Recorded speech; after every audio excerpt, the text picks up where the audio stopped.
Assalamualaikum warahmatullahi wabarakatuh. Semoga Allah tetap memberikan rahmat dan hidayahnya untuk kita semua, amin. Bertemu lagi dengan kami, channel Ulama Salaf.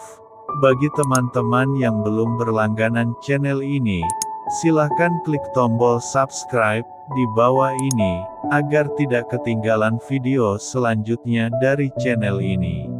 Syekh Ihsan Jampes, Kediri, Jawa Timur. Beliau merupakan salah satu ulama yang paling berperan dalam penyebaran ajaran Islam di wilayah Nusantara, pada abad ke-19 awal abad ke-20.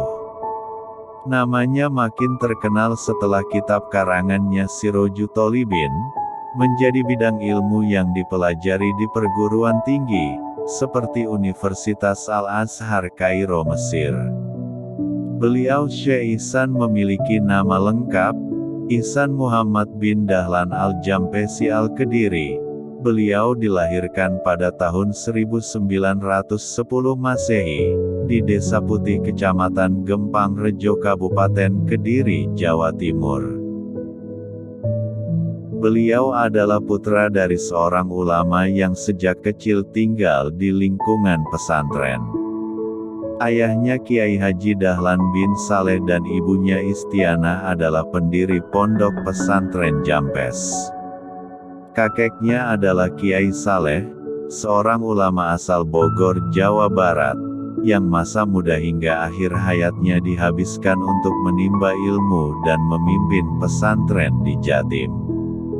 Kiai Saleh sendiri, dalam catatan sejarahnya, masih keturunan dari seorang sultan di daerah Kuningan, Jawa Barat, yang berjalur keturunan dari Syarif Hidayatullah atau Sunan Gunung Jati Cirebon, salah seorang dari 9 wali penyebar agama Islam di tanah air.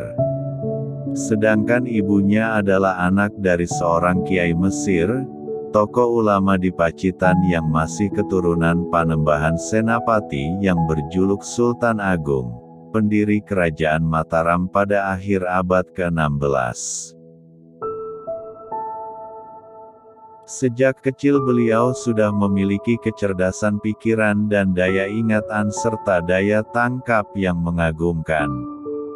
Hal ini tentu saja tidak mengherankan, karena Kiai Haji Dahlan adalah seorang kiai yang cerdas dan cerdik. Kecerdasan pikiran seseorang memang sering sekali menurun kepada anaknya. Pada masa remajanya beliau sangat menggemari bidang seni dan sastra Jawa. Ia sangat gemar menonton pertunjukan wayang kulit. Sampai-sampai di daerah manapun jika ada pertunjukan tersebut, maka di situ ia berada. Di samping itu Ihsan juga mempunyai hobi yang sangat tercela, yaitu bermain judi. Ia sangat mahir dalam bermain aneka macam permainan yang bersifat adu nasib, sehingga hampir selalu menang dalam setiap kali bermain. Tapi dari hasil permainannya ini, ia bagikan kepada teman-temannya. Ihsan sama sekali tidak ikut memakannya. Meskipun Ihsan bin Dahlan termasuk sangat nakal, tapi setiap malamnya beliau istiqomah ngaji sorogan kepada ayahnya Kiai Haji Dahlan. Pengajian privat ini dilakukan tengah malam, karena sebelum tengah malam beliau belum pulang dari keluyuran, maka pengajian ini pun tak akan dimulai. Karena Ihsan sangat menyusahkan neneknya yaitu Nyai Istianah, ibu Nyai Istianah sangat prihatin dengan sepak terjang cucunya ini. Ihsan dianggap keluar dari tradisi keluarga kiai, yang dimana selalu menonjolkan akhlakul karimah. Akhirnya di suatu ketika, Ihsan diajak neneknya untuk berziarah ke makam kakek buyutnya yaitu Syekh Yahuda di Nogosari Ngelorok Pacitan. Setelah selesai membaca tahlil dan Al-Quran, Ibu Nyai berdoa panjang dan sebelum pamit pulang beliau matur kepada Syekh Yahuda, "Mbah Yai, niki putu panjenengan, Ihsan, menawi panggih nakal panjenengan dongak mugi-mugi diparingi mati enom." Artinya, Mbah Yai ini cucumu, Ihsan, seumpama masih tetap nakal, maka doakanlah semoga mati dalam usia masih muda. Selang beberapa hari setelah ziarah, Ihsan bermimpi bertemu Kiai tua, memakai jubah panjang dan sorban. Kiai tua itu membawa batu besar, yang kemudian diarahkan mengenai Ihsan hingga hancur dan berdarah, hingga akhirnya Ihsan tersentak kaget dan terbangun dari tidurnya, dan Ihsan dalam benaknya merasa takut yang luar biasa. Setiap saat Ihsan selalu ingat ancaman kakek tua itu, "Nawas kalau terus nakal. Ngaji, ngaji, awas kalau tidak ngaji." Konon kakek yang menemui dirinya dalam mimpi itu adalah Syekh Yahuda, kakek buyutnya yang terkenal wali abdal itu.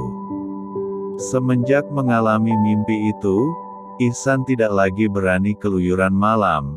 Kemudian dalam benak Ihsan ada semacam dorongan kuat, untuk pergi ngaji mengembara mencari ilmu. Akhirnya Ihsan minta restu pada orang tua dan neneknya untuk menempuh ilmu-ilmu agama melalui lembaga pesantren. Di antara pesantren yang ia singgahi adalah pesantren Jamsaren Solo, pesantren Kiai Haji Dahlan Semarang, pondok pesantren Puduh Magelang, pesantren Gondang Legi Nganjuk, dan kemudian beliau menyelesaikan kitab Alfiyah Ibnu Malik di pesantren Bangkalan Madura, di bawah asuhan Syekhona Kholil yang merupakan guru dari kiai-kiai terkenal di Jawa, dan belajar ilmu falak di pondok Jamsaren Salatiga, dan di sini beliau singgah tak lebih dari 1 bulan, sedangkan ia singgah di pesantren Kiai Haji Soleh Darat Semarang hanya 20 hari. Namun demikian setiap kali pulang dari pesantren yang ia singgahi selalu membawa hasil yang tidak mengecewakan. Ternyata tekad dan pengorbanan beliau yang nakal dan cerdas itu membuahkan hasil. Ia meraih sukses besar, menjadi seorang alim yang tidak hanya terkenal di Jawa saja, akan tetapi namanya berkibar di seluruh penjuru dunia Islam, lewat karyanya yaitu kitab Sirojut Talibin, komentar dari kitab Minhajul Abidin, karya Imam Ghazali. Beliau Syekh Ihsan Jampes, di kalangan pelajar Muslim Timur Tengah, mendapatkan gelar Al-Ghazali As-Shogir, karena terbukti sebagai seorang ulama yang menguasai fan ilmu tasawuf secara mendalam. Karena kitab beliau yang bernama Sirojut Talibin itu sudah mendunia dan menjadi pelajaran kurikulum di Universitas Al-Azhar Kairo Mesir, akhirnya Raja Farouk yang sedang berkuasa di Mesir pada tahun 1934 Masehi, pernah mengirimkan utusan ke Dusun Jampes, hanya untuk menyampaikan keinginannya, agar Syekh Ihsan bersedia mengajar di Universitas Al-Azhar Kairo Mesir. Namun beliau menolak dengan halus permintaan Raja Farouk lewat utusannya tadi, dengan alasan ingin mengabdikan hidupnya kepada warga pedesaan tanah air, melalui lembaga pesantren. Dan keinginan beliau pun terwujud, dengan berdirinya sebuah madrasah dalam lingkungan Ponpes Jampes. Di bawah pimpinannya Ponpes Jampes pun terus didatangi oleh para santri dari berbagai penjuru tanah air, guna menimba ilmu. Pesantren ini pun berkembang dengan didirikannya bangunan-bangunan sekolah setingkat sanawiyah dan aliyah. Dengan pengorbanan dan keseriusannya terhadap pendidikan Islam di tanah air, terus ia lakukan hingga akhir hayatnya. Dan beliau pun wafat pada tanggal 15 September tahun 1952 Masehi. Jenazah beliau dimakamkan di Jampes, Kediri. Alhamdulillahirobbil alamin. Telah selesai dibacakan sekilas tentang biografi Syekh Ihsan Jampes. Semoga kita mendapatkan berkahnya, dan semoga beliau diberi derajat luhur dari Allah Subhanahu wa Ta'ala. Amin. Ya Robbal Alamin. Wassalamualaikum warahmatullahi wabarakatuh.